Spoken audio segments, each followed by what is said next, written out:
시중 통화량 폭발 집값 자극 시작일까? 지금 시장을 제대로 봐야 하는 이유. 요즘 뉴스 보면 돈이 너무 많이 풀린다는데 이거 집값 또 오르는 거 아니야? 최근 지인과 점심을 먹다가 이런 이야기를 들었어요. 사실 저도 똑같은 생각을 했거든요. 몇 년 전 유동성이 폭발적으로 늘면서 부동산 가격이 급등했던 기억이 아직도 생생합니다. 그때 좀 더 기다렸다 살 걸 하던 분들 한둘이 아니죠. 그런데 이번에도 비슷한 신호가 오고 있습니다. 시중 통화량 증가가 역대급 수준으로 치솟고 있기 때문이에요. 이게 단순한 숫자가 아니라 시장의 방향을 깔을 변수라는 걸 아는 분들은 아직 많지 않더라고요. 오늘은 이야기를 제 경험과 함께 풀어볼게요. 56조 원 풀린 8월 시중 통화량 역대 2위 증가. 한국은행이 발표한 자료에 따르면 올해 8월 광의통화의미가 무려 56조 원 가까이 늘어났습니다. 이 수치는 역대 두 번째로 큰 폭이에요. 애미는 쉽게 말해 시중에 풀린 돈을 뜻하는데 현금뿐 아니라 요구불예금, 정기예적금, 수익증권 등이 모두 포함됩니다. 8월 말 기준 시중 통화량은 4,400조 원을 넘어섰다고 하니 숫자만 들어도 얼마나 큰 돈이 시장에 풀렸는지 체감이 됩니다. 이렇게 자금이 풀리는 이유는 생각보다 단순합니다. 최근 국내 증시가 강세를 보이면서 투자 대기 자금이 시장으로 들어오고 있고 지방정부의 소비 쿠폰 지급 같은 재정정책도 자금 유입을 자극하고 있어요. 특히 투자 자금은 한 곳에만 머물지 않고 주식, 예금, 부동산 등 여러 자산군으로 흘러가기 때문에 통화량 증가는 곧 시장 움직임의 전조가 되곤 합니다.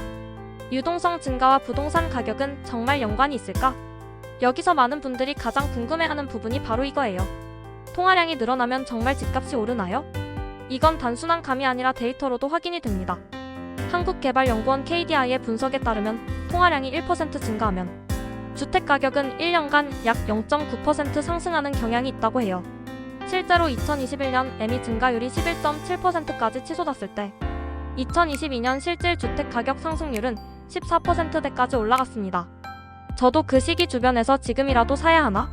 하면서 아파트 매수 타이밍을 고민하던 친구들을 많이 봤습니다. 처음엔 기다리던 사람들이 결국 몇 개월 만에 수억 원이 오른 집값을 보고 후회하더라고요. 돈이 풀리면 집값은 항상 나중에 움직일 것 같지만 실제로는 가장 먼저 반응하는 자산 중 하나가 부동산입니다. 투자 대기 자금이 부동산으로 흘러간다.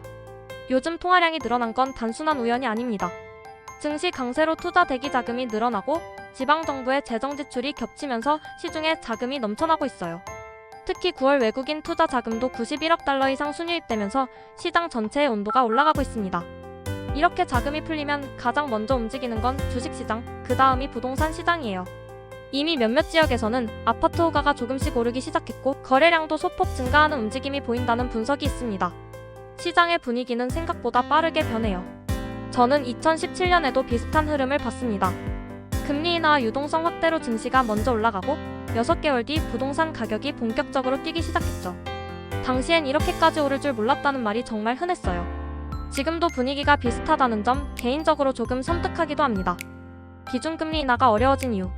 이 상황은 한국은행의 기준금리 정책에도 영향을 줍니다. 통화량이 늘어나면 물가와 자산 가격이 자극을 받기 때문에 금리를 쉽게 내릴 수가 없어요. 한은금융통화위원회가 10월 말 통화정책 방향회의를 앞두고 있지만 이번 통화량 증가가 변수로 작용할 가능성이 높습니다.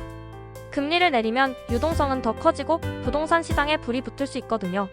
반대로 금리를 유지하거나 올리면 경기 둔화 우려가 커질 수 있고요.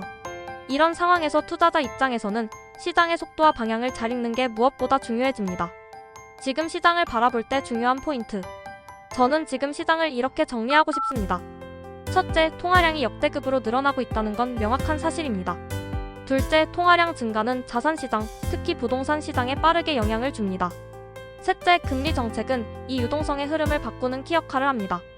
지금처럼 통화량이 빠르게 증가하는 시기에는 단기적 조정보다 중장기적 자산 가격 상승 가능성에 주목해야 한다고 봅니다. 물론 모든 투자가 그렇듯 100% 정답은 없지만 최소한 왜 이런 일이 벌어지는지 구조를 이해하고 있어야 움직일 때 흔들리지 않아요.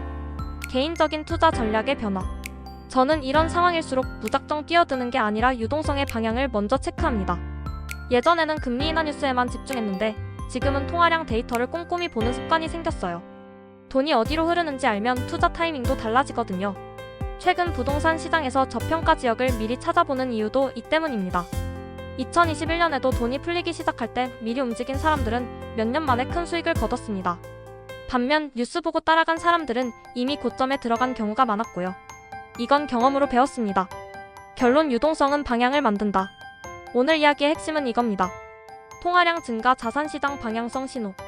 그리고 그 자산시장의 맨 앞에 있는 건 부동산일 가능성이 높습니다. 시중에 돈이 넘치면 결국 흘러갈 곳을 찾게 됩니다. 정부의 정책, 시장의 분위기, 금리의 흐름이 어떻게 변하든 유동성의 힘을 거스르긴 쉽지 않아요.